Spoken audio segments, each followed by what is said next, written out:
Have you ever met someone who made you feel uneasy for no clear reason? They didn't say anything offensive. In fact, they were polite, soft-spoken, and seemed genuinely interested in you. And yet you felt tense, heavy, or emotionally off balance after being around them. That sensation, the one your rational mind tries to brush off, might actually be your first warning. Carl Jung, the Swiss psychiatrist and founder of analytical psychology, believed that the most dangerous parts of human behavior are not what we see, but what we unconsciously carry. Today we'll go deep into the subtle but powerful ways someone's inner darkness, their unacknowledged shadow, can destabilize your life without a single harsh word. Some of the most emotionally damaging people you'll ever meet aren't loud or aggressive. They're warm, disarming, even charming. In the beginning, they listen attentively. They mirror your emotions. They create a sense of harmony. You feel like you've finally found someone who just gets you. But over time, you start to notice something subtle shifting. The warmth turns into something heavier. Their presence feels energetically off. And worst of all, you begin to doubt your own perceptions. Jung believed that every person has a shadow, a hidden part of the psyche that contains the traits we repress, deny, or refuse to acknowledge in ourselves. When someone hasn't faced their shadow, they unknowingly project it outward, often onto the people closest to them. At first, it shows up as passive-aggressive comments, subtle manipulations, or energetic discomfort. But over time, if you stay in their presence long enough, you can start to question who you are, what you feel, and even your sense of reality. These individuals may not be aware of the harm they cause, but their unresolved inner turmoil acts like a psychological toxin, and you're the one absorbing it. One of the most undervalued tools in modern life is intuition. We're taught to be logical, to demand evidence to think things through. But what about that silent signal in your body that tells you something is off, even when nothing seems wrong on the surface? Carl Jung viewed intuition not as superstition, but as a form of deep psychological intelligence. He believed the unconscious picks up on patterns and energy before the conscious mind can translate them into words. When you feel uncomfortable around someone, despite their kindness, their words, or their social behavior, pay attention. It could be the way they look at you, just a second too long, or how their tone doesn't quite match their words. Maybe it's the way they dominate space without saying a word. You don't need evidence to honor your instincts. Your nervous system evolved over thousands of years, can detect threats long before your brain can articulate them. In fact, ignoring these warnings is one of the most common mistakes people make in emotionally harmful relationships. We rationalize, over-explain, and dismiss our feelings because we can't prove anything. But energy doesn't lie. And intuition, when sharpened, is the first line of protection against emotional predators. Sometimes it's not what someone says that leaves you exhausted. It's what they carry with them. Have you ever walked away from a conversation feeling emotionally empty, as if the interaction didn't give you anything but somehow took something away? That's not a coincidence. You may have encountered what Jung would describe as a psychic energy vampire, someone who unconsciously or intentionally draws from your emotional reservoir. They don't need to insult you. They don't need to shout. All they need is your attention, and they'll pull it in with story after story, problem after problem, complaint after complaint. At first, you feel empathetic. You want to help. But over time, you begin to realize something. These conversations aren't about connection. They're about transfer. Emotional weight is being passed to you. And the most disturbing part is this: many of these individuals don't know they're doing it.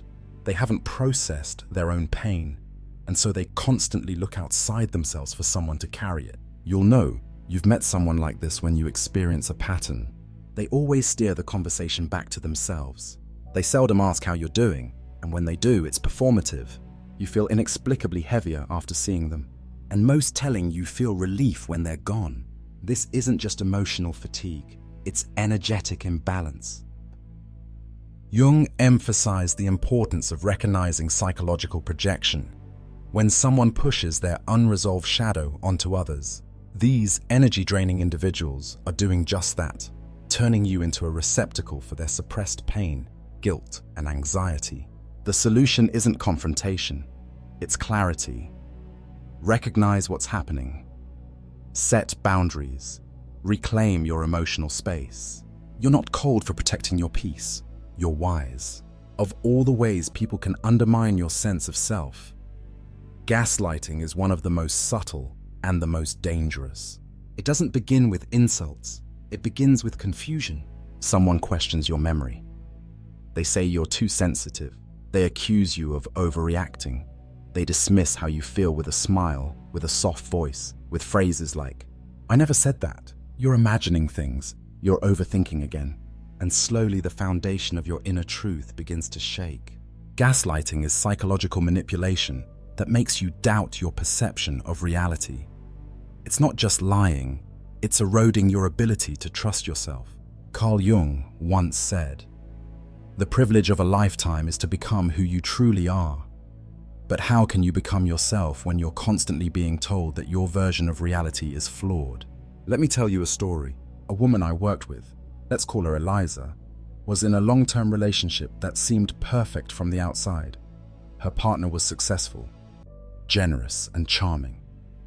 He never raised his voice, never got angry, and always had a reason for everything. But over time, Eliza started feeling confused. She'd bring up a conversation they had days before, and he'd say it never happened. She'd mention something that hurt her feelings, and he'd tell her she misunderstood. If she cried, he'd calmly say, "You always get emotional about nothing." To outsiders, he seemed calm and rational. Eliza seemed unstable. That's the danger of gaslighting. It's invisible to everyone except the person experiencing it. It begins with small moments of doubt, but over time, the victim stops trusting their memory, their feelings, even their instincts. They become dependent on the manipulator's version of reality. And the tragedy is, many gaslighters don't even know they're doing it. They're not evil masterminds.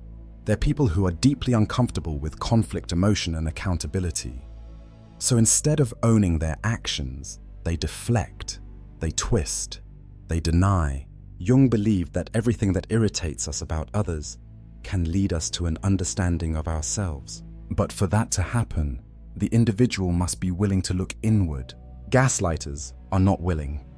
Their entire strategy is built on avoiding inner reflection by altering your reality instead. In the next section, we'll explore the deeper layer of this. When someone doesn't just manipulate your reality, but starts projecting their unresolved emotions onto you. If gaslighting confuses your sense of reality, projection does something equally damaging. It makes you carry emotional weight that was never yours to begin with. In Jungian psychology, projection happens when a person sees in others the traits, emotions, or conflicts they refuse to see in themselves. Instead of saying, "I feel ashamed," they accuse others of shaming them. Instead of confronting their anger, they label you as the aggressive one. Carl Jung once said, "Everything that we reject in ourselves, we see in others. That is projection in its purest form." Let's explore a real example. There was a man named Thomas who had an unresolved sense of inadequacy. He feared not being good enough, but rather than facing that fear, he would criticize those around him. When his partner expressed joy about a career milestone, he'd respond with subtle mockery. Well, let's see how long that lasts. When friends tried new ventures, Thomas would scoff, saying, "You're overestimating yourself." What was he really doing? He was projecting his own self-doubt onto others. The success of those around him didn't inspire him. It triggered his insecurity. And here's the dangerous part. If you're close to someone like that, you begin to internalize their projections. You start wondering, am I being selfish? Maybe I am arrogant. Was I too cold? Too ambitious? This internalization process is subtle. It doesn't come with a red flag. It comes with slow erosion of confidence, of self-trust, of clarity. Over time, you stop expressing joy because you don't want to make them uncomfortable. You stop growing because it feels disloyal. You shrink yourself to make them feel safe. Jung warned of this dynamic when he said, "Until you make the unconscious conscious, it will direct your life and you will call it fate." People who project don't do it maliciously. They often have no idea they're doing it, but their shadow, All the unresolved pain, shame, guilt, or fear is too uncomfortable to confront. So instead, they assign it to others. It's like a psychological handoff. Here, you hold this. I don't want to feel it. So how do you protect yourself? First, observe how you feel after spending time with someone. Do you feel uplifted or burdened? Do you feel like yourself or like you're walking on emotional eggshells? Second, when someone criticizes you, pause, reflect, ask yourself honestly, is this true about me or could this be about them? This doesn't mean avoiding all criticism. It means discerning between feedback and projection. Third, reclaim your identity. Journal. What you know to be true about yourself. Return to your values, your voice, your inner knowing. Projection only works when we're uncertain about who we are. Let me share a quote Jung wrote in his later years. The most terrifying thing is to accept oneself completely. Why? Terrifying. Because it means no more hiding, no more deflecting. And that kind of radical self-acceptance is something most people avoid. So instead, they assign their discomfort to you. They make you the vessel of their unintegrated wounds, but you don't have to hold what was never yours to carry. In the next part, we'll look at another shadow-driven behavior, silent envy, and how it manifests in those closest to you when your light becomes too bright for their shadow to tolerate. Sometimes the most dangerous resentment doesn't come from enemies. It comes from friends, from family, from those who stood beside you, cheering when you struggled, but now go quiet when you succeed. Envy rarely looks like envy. It often disguises itself in smiles, advice, or muted silence. And it's most painful when it comes from someone you love. Carl Jung understood that envy is not just a negative emotion. It's a direct response to the shadow, to the unacknowledged belief that I am not enough. When someone hasn't reconciled with their own unrealized potential, they may become deeply unsettled by your growth. Let me share a personal story. There was someone in my life I truly cared about, a friend who had seen me through tough times. We shared ideas, dreams, and supported each other, or so I thought. As I began to grow professionally, emotionally, spiritually, I noticed something strange. When I shared exciting news, they'd pause, offer a smile that didn't quite reach their eyes, and quickly change the subject. Compliments became backhanded. Enthusiasm was replaced with cautionary advice. At first, I thought I was imagining it, but the pattern continued. When I struggled, they showed up. When I succeeded, they disappeared. This confused me. Weren't we supposed to be happy for each other? Jung once said, "Where love rules, there is no will to power. And where power predominates, their love is lacking." That hit me. It wasn't that they hated me. It's that my growth reminded them of everything they weren't willing to face in themselves. Silent envy is deeply embedded in relationships that appear supportive on the surface. And if you're not careful, you begin to shrink, not because someone told you to, but because their energy suggests it's safer that way. This is how it often unfolds.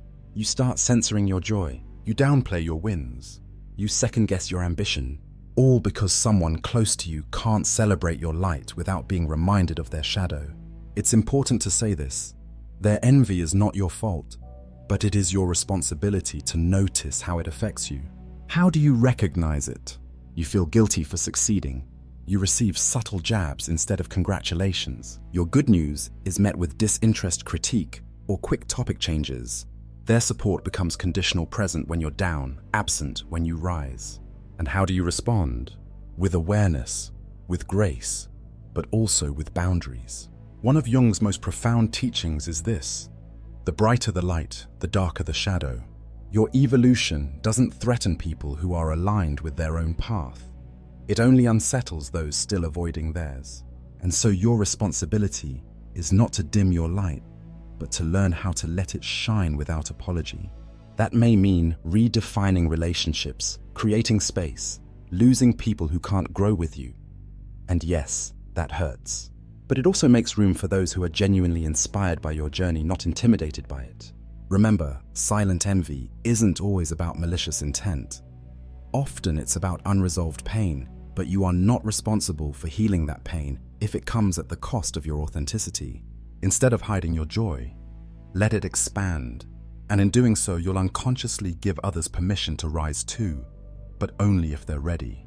In our final part, we'll explore the most destructive pattern of all, the person whose inner chaos becomes your constant crisis. When disorder isn't an accident, it's a lifestyle, and if you're not careful, it becomes yours too. Of all the psychological dynamics Carl Jung explored, one of the most troubling was the unconscious individual's tendency to repeat chaos, not because they want to, but because they don't know any other way to exist. Jung wrote, "Until you make the unconscious conscious, it will direct your life, and you will call it fate." And this is the essence of the chaos carrier, someone who has never become conscious of their inner turmoil, and so they unconsciously recreate it in every relationship they enter. They don't arrive with a warning. In fact, their entrance into your life often feels like fate. They're intense, magnetic, passionate. Their stories captivate you. Their emotions are raw, vivid, and stirring. There's a certain electricity about them, a feeling that they're somehow different. And they are, but not in the way you think. Over time, you begin to notice a pattern. There's always a new crisis. Drama follows them like a shadow. Every friendship ends in betrayal. Every job ends in controversy. Every partner hurts them. At first, you sympathize. You want to help. You believe you're the person who can bring them stability. That with enough patience, love, or wisdom, they'll finally find peace. But here's the trap. Chaos is their normal, and they don't want out. Not really, because their identity is tied to being in the storm. They don't feel alive without conflict. Peace feels foreign. Calm feels boring. Jung believed that the unexamined psyche will always project its internal world onto the outer one. If someone lives in unresolved pain, guilt, and fear, they will shape their environment to mirror that inner reality. And if you're close to them, your world becomes distorted too. You find yourself constantly managing their emotions, solving their problems, getting pulled into their dramas. Your nervous system stays activated. You feel constantly on alert. This is not sustainable. You begin to lose your own center. Your peace becomes collateral damage. Your emotional baseline shifts from calm to anxious, from grounded to hypervigilant. The chaos carrier doesn't need to raise their voice. They don't need to be abusive. All they need is proximity, and your life starts spinning. Let's pause here and reflect. Have you ever been in a relationship where everything felt like a roller coaster? Where joy and pain lived side by side in such rapid succession that you couldn't tell where one ended and the other began? That's not love, that's emotional addiction. And the person pulling the levers may not even realize what they're doing. They are, in Jung's terms, possessed by a complex, a set of unprocessed emotional patterns that dominate their behavior choices and relationships. They need chaos to survive, but you don't. And your job is not to rescue them from the storm. It's to recognize when you're being pulled into it and step back. Here are the signs you're entangled with a chaos carrier. You feel emotionally drained after every interaction. There's always a sense of urgency, panic, or crisis. You begin to question your memory or sense of events. Your self-worth begins to erode. Jung's advice: create distance, not out of judgment, but out of self-preservation. Because if someone is unwilling to face their inner disorder, they will turn your world into an extension of their chaos. Healing doesn't happen by staying in the storm. It happens by stepping out of it. The hardest truth: you can love someone and still choose to leave. You can have compassion and still choose peace. The chaos carrier may not understand your decision. They may accuse you of abandoning them, but you are not abandoning them. You are choosing to protect your emotional ecosystem, and that is not selfish. That is necessary. Carl Jung reminded us that we cannot save others by sacrificing our own soul. So, take a deep breath. Step out of the storm. Reclaim your clarity and remind yourself, your peace is precious and no one is worth losing it for. If this journey resonated with you, If you've seen yourself in any of these patterns, or felt the subtle pain they leave behind, you're not alone. Self-awareness is not just about understanding others, it's about reclaiming yourself. And sometimes, the most powerful decision you can make is the quietest one: to walk away, to trust your instincts, to protect your peace. Carl Jung gave us the language to explore the unseen forces within the shadows, projections, wounds, and chaos. But it is up to us to act with courage. If you've made it this far, leave a comment: "I choose peace." Let that be your anchor, a declaration that your inner world matters and that you're ready to defend it. Thank you for walking this path of awareness with me. Until next time, stay alert, stay grounded, and most of all, stay true to the light within you.